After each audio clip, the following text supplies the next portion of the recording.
What's up, everybody? The excitement is now turning into nerves because we are so very close.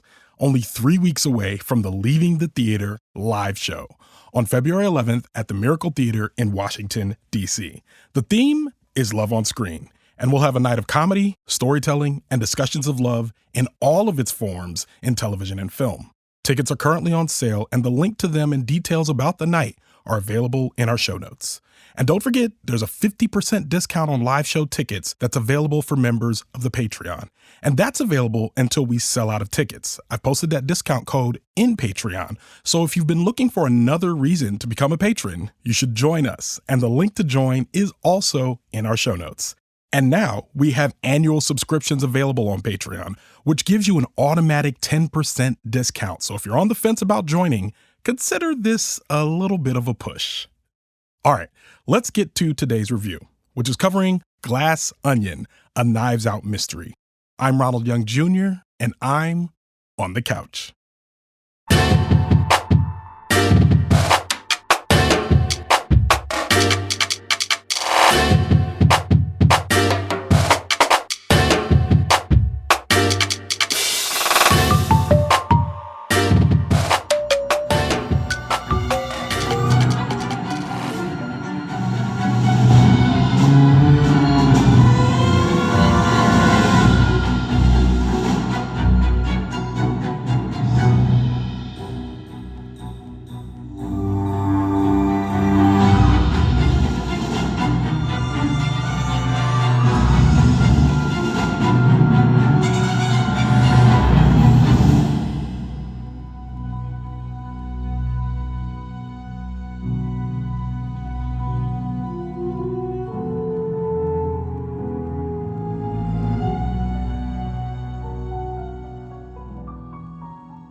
Check. This is Ronald, and I am on the couch after watching The Glass Onion, a Knives Out mystery.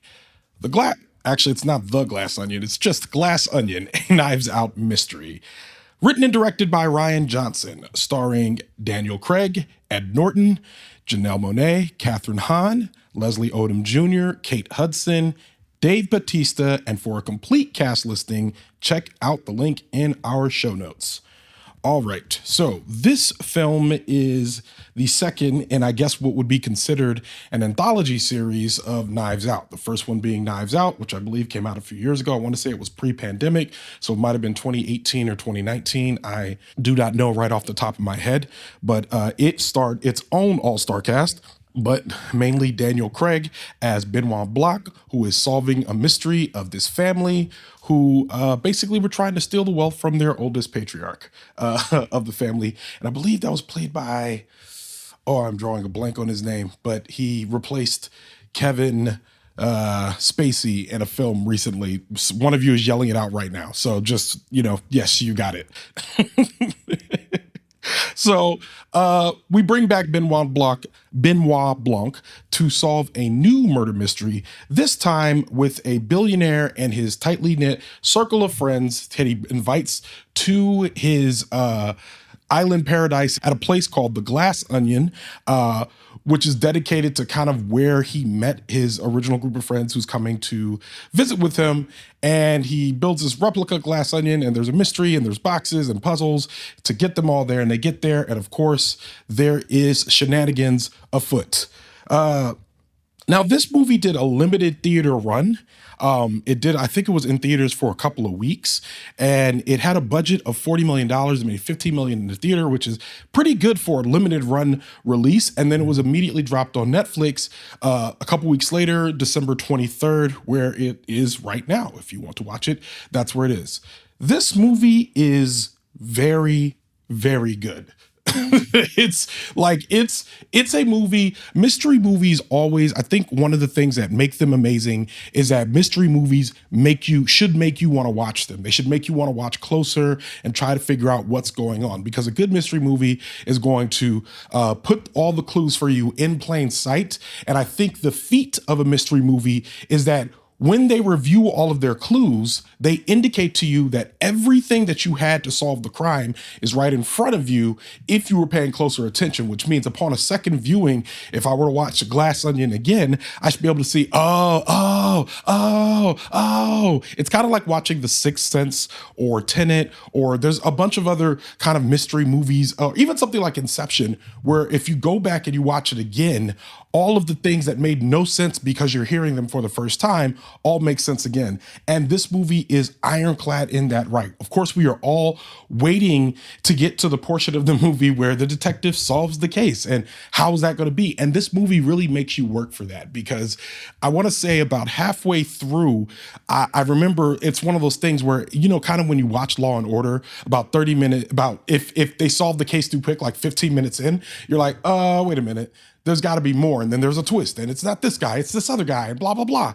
And that's kind of what happened here, where we're watching it and they seem to be laying out things so plainly. And then all of a sudden they turn around and say, just kidding, there's more. And it was, I was along for the ride. They really made me work for the aha moment where Benoit Blanc is going to step up and solve the case.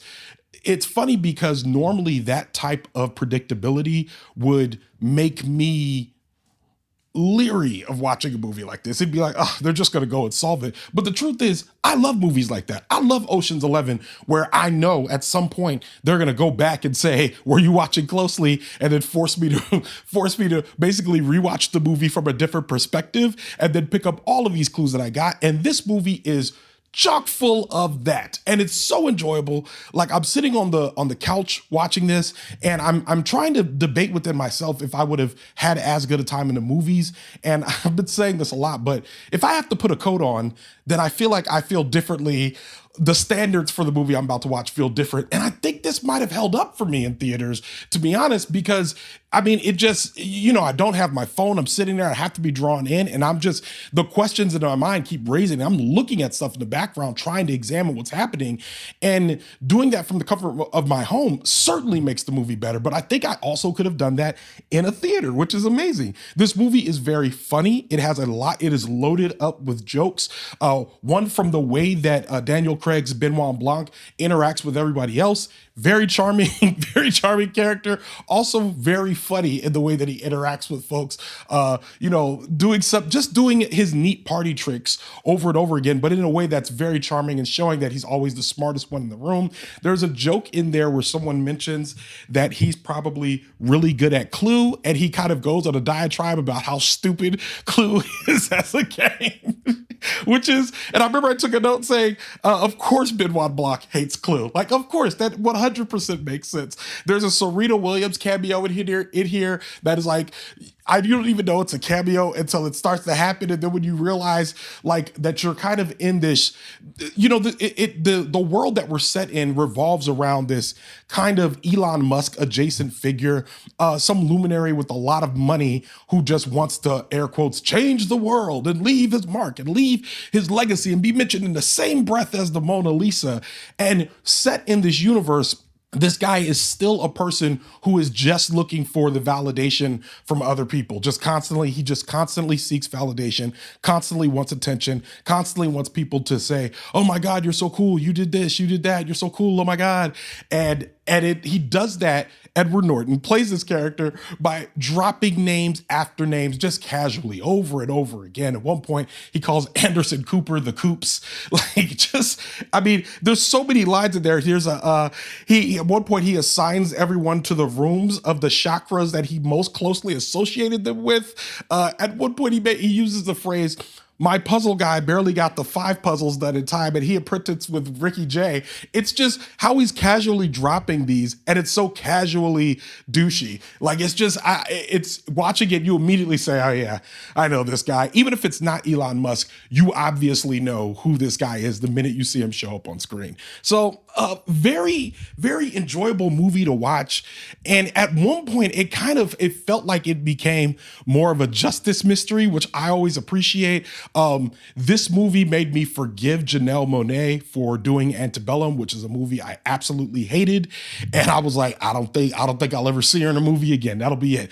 She did this, and I'm like, yes, okay, great. Do this. Do things like this moving forward. I don't need you to like do the, like, I don't know. If you saw Antebellum, you know where I was going with that. But like, yeah, we just don't need those necessarily anymore. But I love Janelle Monae. I love her music. I love her presence. And I loved seeing her in this. She did a great job. Stood up well against all the people in the cast. And this is a star-studded cast. Everybody on here is like, working and doing well and showing up in plenty of other things. I mean, even the cameo. I mean, at some point there's a I won't ruin all the cameos, but there are several cameos in here that are just very entertaining. And even the way they place them are all like very entertaining to watch and see. Enjoyable all the way through. This is probably one of the, if not the best Netflix movie I've ever seen. And when I say that, I mean, think about all the Netflix movies you've seen. So it's not a hard feat to accomplish, but I would say that this wins by a mile. It's well ahead of anything else that would be in second place. I'm actually blanking on anything that would even be considered. As a matter of fact, I would say everything else is not even in contention in terms of what Netflix accomplishes on their network. I mean, on their platform, on their streaming service, whatever. But we can discuss that in other episodes. This movie really draws you in. It really forces you to watch.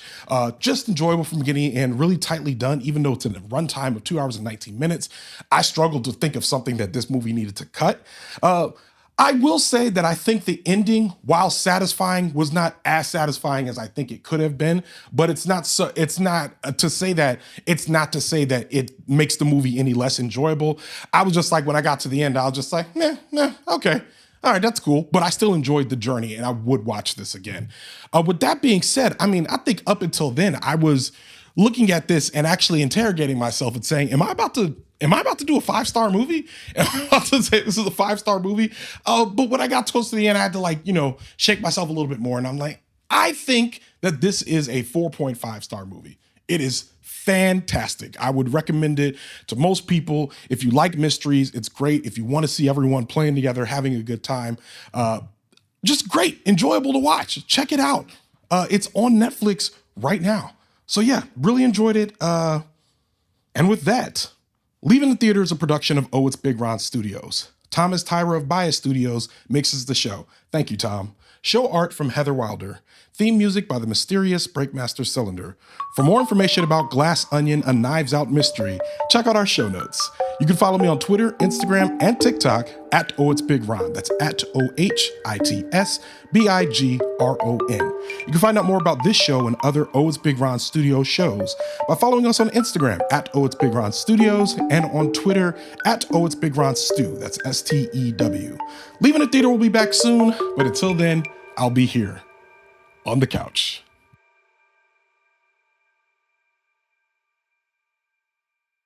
Ready? Okay.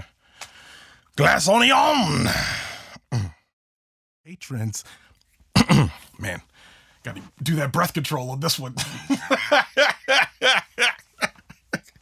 Okay. I posted that discount code in Patreon. Come on, man. You're a professional. You do this for a living. You got this.